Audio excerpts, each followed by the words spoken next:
9월 21일 성 김대건 안드레아 사제와 성 정하상 바오로와 동료 순교자들 대축일. 루카가 전한 거룩한 복음입니다. 그때 예수님께서 모든 사람에게 말씀하셨다.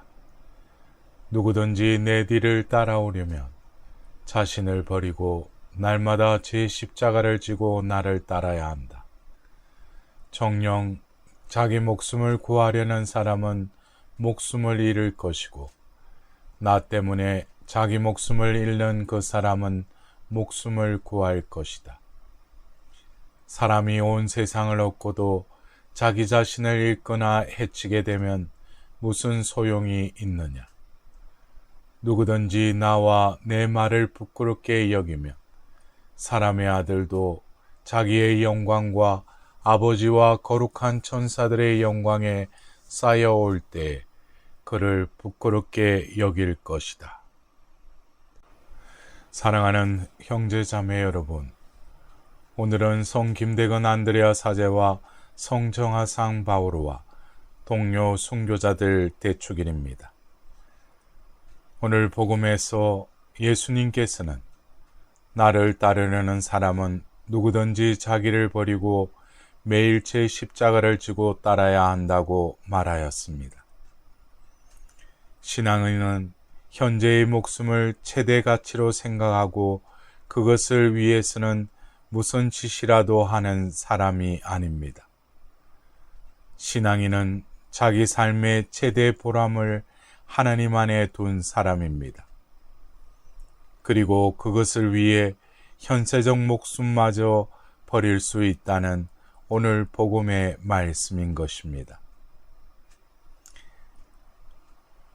오늘 순교자들을 기리는 이 대축일에 북경에서 이성훈이 세례를 받고 귀국한 것이 1784년입니다.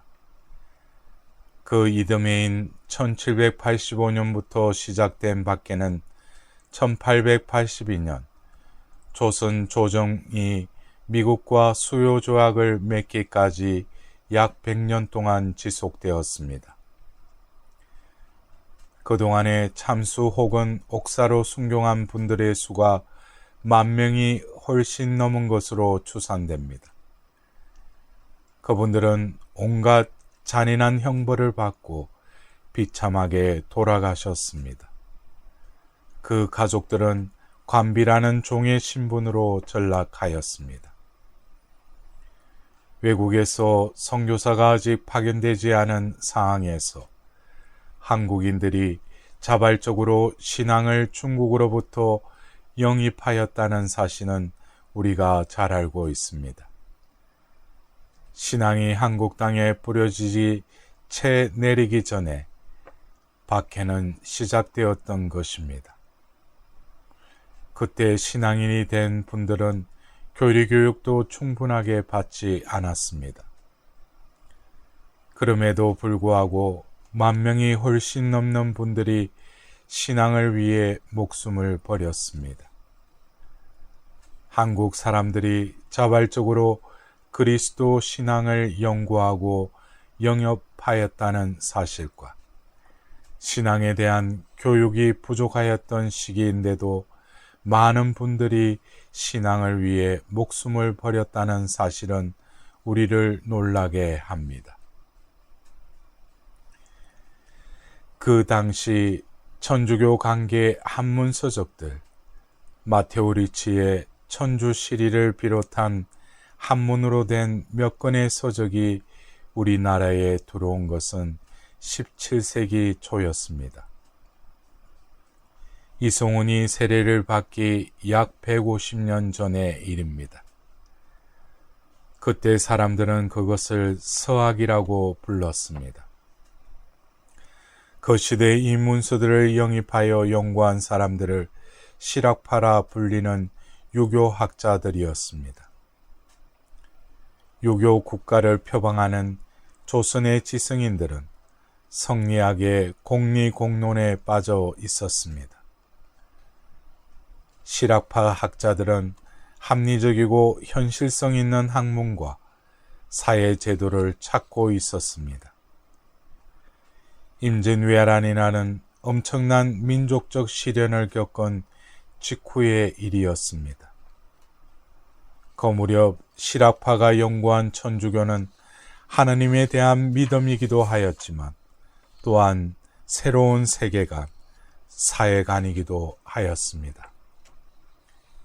그런 사회적 여건에서 서학을 공부한 실학파 학자들에게나 후에 신앙을 영접한 초기 신앙인들에게 그리스도 신앙은 대단히 신선하였습니다. 그리스도 신앙은 그들에게 새로운 세상을 열어 보여주었습니다. 군주가 절대적이 아니라 하느님이 계시고 그 하느님으로 말미암아 발생하는 질서가 있다는 것입니다. 그 시대 법은 조정이 만들어 임금의 이름으로 반포하면 백성은 그것을 지켜야만 했습니다. 그러나 신앙은 하느님이 질서지어 만드신 자연과 마음의 법, 곧 자연법과 양심법을 가르쳤습니다. 노예와 같이 법을 지키기만 해서 되는 것이 아니라 사람이 자연의 법을 존중하고 양심의 소리를 들으며 살아야 한다는 것이었습니다. 이것은 그들에게 새로운 세상이었습니다. 사람이 사람답게 사는 새 하늘과 새 땅을 열어주는 사상이었습니다.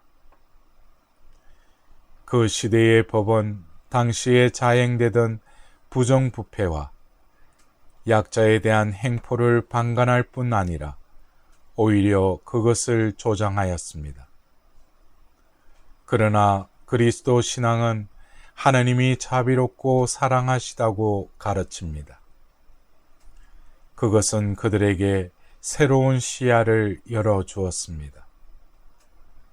무자비한 법과 제도에 한마디 항의도 못하며 짓눌려 살다 죽어가는 사람들에게 하느님으로 말미암은 질서, 곧 정의와 자비와 사랑에 대한 가르침은 그 시대 사회가 안고 있던 모든 부조리를 한순간에 걷어내는 기적과 같은 것이었습니다.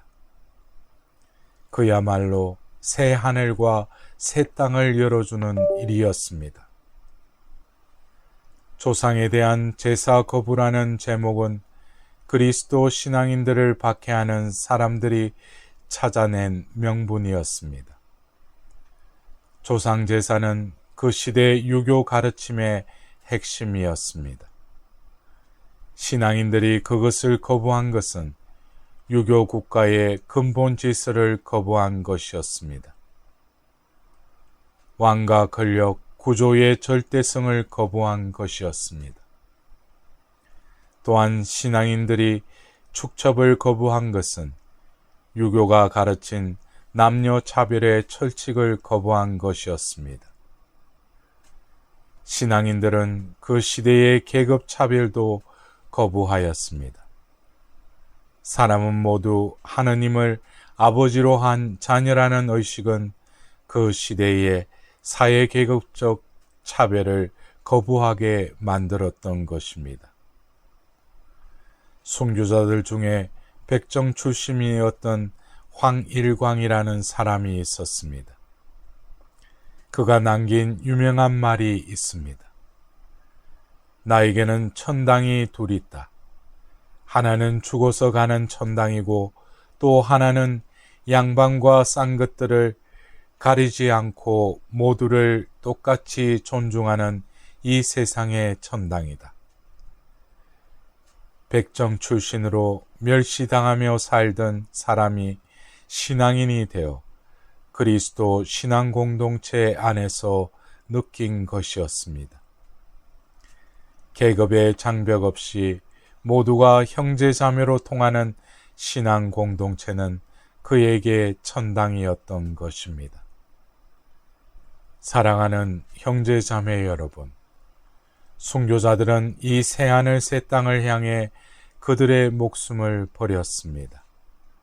그들은 하느님으로 말미암아 열리는 새로운 세상과 새로운 질서를 열망하였습니다. 오늘 제2 독서에서 바울로는 말씀하십니다. 이 세상의 그 무엇도 하느님의 사랑에서 우리를 갈라놓을 수 없습니다. 우리의 순교자들은 그 하나님의 사랑을 믿었습니다. 그들은 그 믿음을 굽히지 않고 모진 형벌을 당하고 목숨을 잃었습니다. 그분들은 죽음을 넘어 하느님을 향해 떠나갔습니다.